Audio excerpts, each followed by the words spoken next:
Sir, आता तुम्ही खूप इम्पॉर्टंट माहिती सांगितली की फार्म हाऊस लँड परचेस करताना कोणत्या गोष्टीला प्रायोरिटी दिली गेली पाहिजे. सो ऍज द एक्सपर्ट नाव तुम्ही आम्हाला सजेस्ट करा, आमच्या व्ह्युअर्सला सजेस्ट करा की कोणतं बेस्ट लोकेशन असेल इन्व्हेस्टमेंटसाठी.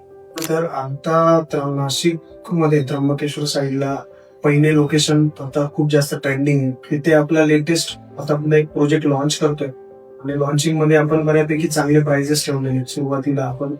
आणि जे अगदी हायवे जवळ आहे, त्र्यंबकुटे हायवे जवळ, आणि तिथे आपण अगदी 10 गुंठ्यापासूनचे प्लॉट्स ठेवलेले आहेत.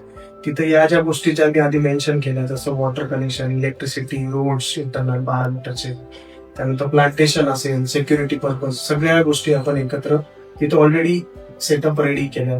आणि आता आपण जस्ट एक लॉन्च केलाय तो प्रोजेक्ट. तो एक प्रोजेक्ट आहे की तुम्हाला रेंटल इन्कम पण तिथे चांगलं मिळेल हायवे जवळ असल्यामुळे. आणि भविष्यातील तो ऑलरेडी ट्रेंडिंग लोकेशन आहे आणि भविष्यातील त्याचं प्राइसिंग खूप चांगल्या पद्धतीने अप्रिशिएट होण्यासाठी लोकेशन.